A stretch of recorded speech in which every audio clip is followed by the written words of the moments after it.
Salut tout le monde.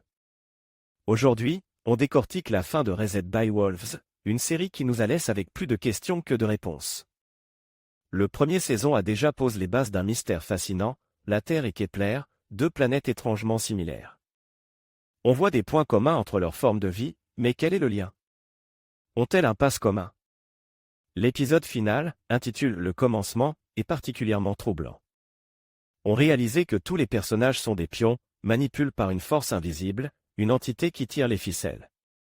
Chacun possède des capacités extraordinaires, certains prévoient l'avenir, d'autres semblent prisonniers du passé, hantés par des pensées obsédantes ou poursuivis par une présence inexplicable. Cette force mystérieuse est omniprésente. D'où vient cet immense cratère sur Kepler? La série culmine dans cet épisode final, révélant la puissance de ce manipulateur invisible qui orchestre les événements, dirigeant les personnages comme des marionnettes. Le message principal de la fin, c'est l'influence des êtres puissants sur nos vies. Parfois, cette influence est bénéfique, une guidance dans les moments difficiles. Mais il est crucial de s'en libérer pour forger sa propre identité et prendre ses propres décisions. Car cette influence peut aussi être destructrice, brisant l'individu et le privant de son autonomie. Le prophétie joue aussi un rôle crucial. Au début, tout semble clair, mais la fin nous montre la complexité de la situation.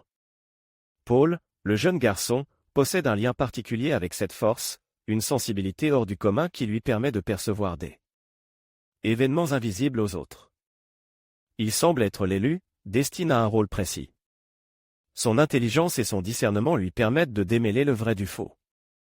La grossesse de la mère est aussi significative.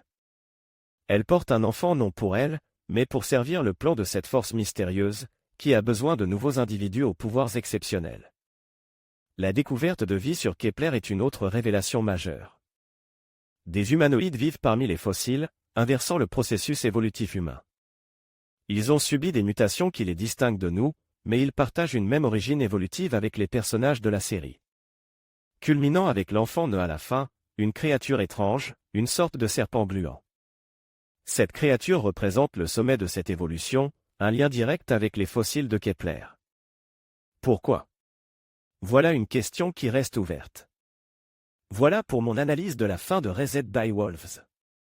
N'hésitez pas à partager vos propres interprétations dans les commentaires.